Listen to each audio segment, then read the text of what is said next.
कहानी की शुरुआत होती है साउथ कोरिया की एक सिटी सियोल से ठीक 400 किलोमीटर दूर एक छोटे गांव से, जिसमें हमें दिखाते हैं यून मैम नाम की ये लड़की। पेशे से ये एक टीचर है, लेकिन इसके साथ कुछ बहुत बुरा होता है जिसकी वजह से ये पूरी टूट चुकी है। जिसके बाद ये फैसला लेती है कि ये सियोल सिटी को छोड़ के एक छोटे से गाँव में जाकर बस जाएगी और अगेन ये अपना वही पैशन फॉलो करेगी, एक टीचर का। इसका काम सिंपल है, सुबह उठना, स्कूल जाना, बच्चों को पढ़ाना और शाम को वापस घर पे चले आना।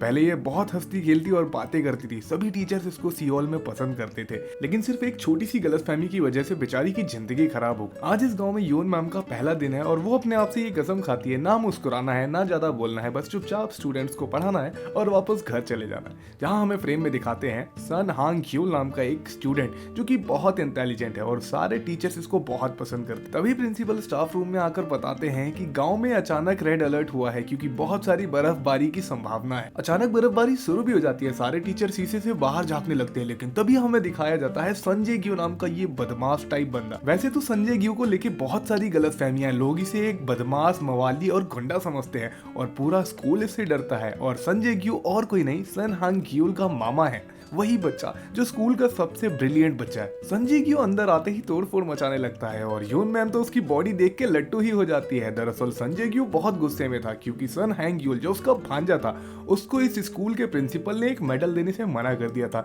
जो कि एक फैमिली मेडल था। दरअसल स्कूल वालों का ये मानना था कि जिस बच्चे के माता पिता नहीं है उसको ये मेडल नहीं मिलना चाहिए। इससे संजय ग्यू बहुत भड़क गया था और वो प्रिंसिपल को धमकी देता है कि अगर आइंदा से मुझे ऐसी बात सुनने को मिली तो तुम कोई भी नहीं बचोगे। तभी प्रिंसिपल यून मैम को संजय ग्यू के लिए कॉफी लाने को कहती है और संजय ग्यू मैम को देखता ही रह जाता है, वो भी यून मैम के ऊपर लट्टू हो गया था। अगले ही सीन में हमें दिखाते हैं सन हैंग ग्यूल अपनी एक स्कूलमेट से बात कर रहा है। सन हैंग ग्यूल इतना फेमस और ब्रिलियंट बच्चा है कि इसको स्कूल की सभी लड़कियां पसंद करती है सिवाय इस लड़की के। ये वही लड़की है जो स्कूल में कई सालों से सेकंड आ रही है और सन हैंग ग्यूल की वजह से ये कभी भी फर्स्ट नहीं आ पाती। हालांकि सन हैंग ग्यूल ने इसको डेट के लिए भी पूछा, लेकिन उसने साफ साफ मना कर दिया और उसने कहा तुम मेरे कॉम्पिटिटर हो। इधर संजय ग्यू अभी तक टीचरों को धमका रहा था और फिर उसके बाद वो यहाँ से जाने का डिसीजन लेता है, लेकिन आखिर में वो फिर से यही कहता है, अगर मुझे आइंदा से ऐसी बात सुनने को मिली तो मुझसे बुरा कोई नहीं होगा, और वो वहां से चला जाता है। हालांकि संजय ग्यू को लेके बहुत सारी अफवाहें थी। टीचर यून मैम को बताती हैं कि संजय ग्यू अक्सर बहुत सारे लड़कों के साथ मार्केट में घूमता है और उसके हाथ का वो बड़ा ड्रैगन टैटू,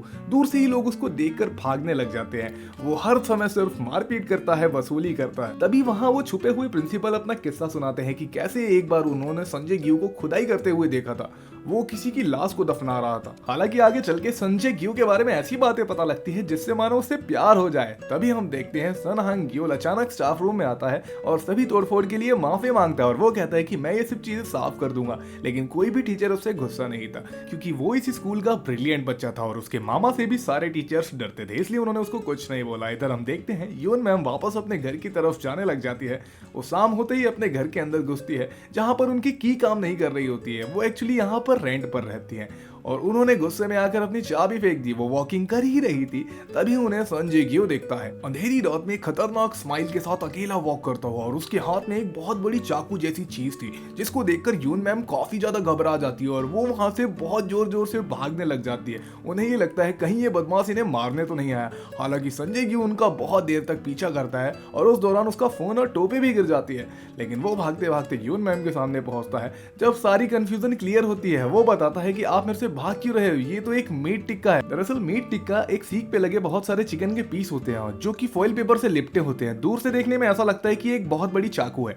अब सारी कंफ्यूजन क्लियर हो गई थी। संजय ग्यू गेट खोलने की कोशिश करता है, नाकामयाब होने पर वो बहुत जोर से भागता है और एक ही छलांग में यून मैम के घर के अंदर घुस जाता है और वो अंदर से उस गेट को खोल देता है, जिसके बाद यून मैम आराम से अपने घर चली जाती है और संजय ग्यू भागता भागता अपने घर पहुंच जाता है सन हांग ग्यूल के पास। सन हांग ग्यूल इतना ब्रिलियंट बच्चा था कि एक कबाड़ पूरा उसकी ट्रॉफी और मेडल से भरा हुआ था। वो उस मीट टिक्को को देख के बहुत ज्यादा खुश हो जाता है। संजय ग्यू एक नजर उन सारे मेडल्स और ट्रॉफी को देखता है क्योंकि वो इनसे बहुत ज्यादा प्यार करता है। उसके बाद वो अपने चेले के साथ बाहर वॉकिंग के लिए निकल जाता है और सन हैंग ग्यूल को बताता है कि उसे उसकी मैम यून मैम पसंद आ गई है। अंधेरी रात का समय संजय ग्यू को बस हर जगह यून मैम दिख रही थी। वो उनके प्यार में मानो लट्टू हो गया था, हर जगह फूल पत्तियां गिरती हुई दिख रही थी।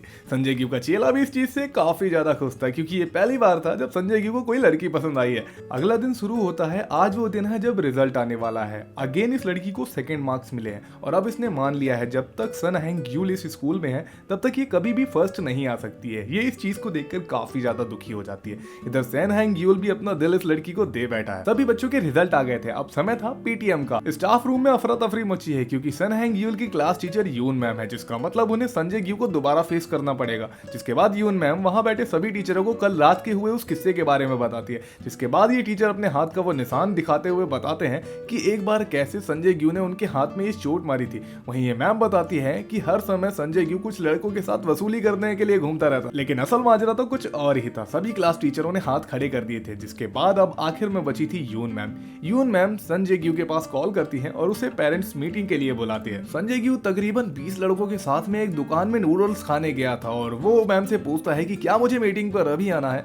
जिसका जवाब देते हुए यून मैम कहती है नहीं, ये मीटिंग हम अगले हफ्ते रखते हैं। इधर यून मैम काफी ज्यादा परेशान है क्योंकि संजय ग्यू के बारे में इतनी सारी बातें सुनने के बाद वो संजय ग्यू से डरने लगी है। जिसका जवाब देते हुए ये मैडम उसकी हेल्प करने की सोचती है और वो उसे एक ऐसी दुकान में लेके आती है जहां पर एक बूढ़ी औरत होती है जो कि बहुत खतरनाक होती है और उसके पास सिर्फ एक ही डिश है। कोई भी उससे कुछ और मांगे तो वो बहुत ज्यादा सुनाती है। उसके वर्ड हूबहू यून मैम कॉपी कर लेती है। जिसके बाद अब वो पूरी तरह तैयार है। वो अपने लुक को बिल्कुल बदल लेती है ताकि वो संजय ग्यू के सामने बिल्कुल ही प्रोफेशनल लगे और जहां संजय ग्यू अपनी बदमाशी चलाने की कोशिश करेगा यून मैम उसको बहुत ज्यादा सुना देंगी। आखिर आज वो दिन आ गया जब संजय ग्यू मीटिंग पर आने वाला है। पूरे स्कूल को पता है कि आज सन हैंग ग्यूल का मामा संजय ग्यू आने वाला है। जैसे ही शाम का समय होता है सारे के सारे टीचर समेत बच्चे गायब हो जाते हैं स्कूल से क्योंकि सब संजय ग्यू से डरते हैं। यून मैम एक मैम को रोकने की कोशिश करती है लेकिन वो भी वहां से चली जाती है। हालांकि यून मैम सन हैंग ग्यूल को भी रुकने को कहती है पर वो भी वहां से चला जाता है स्टडी का नाम लेके।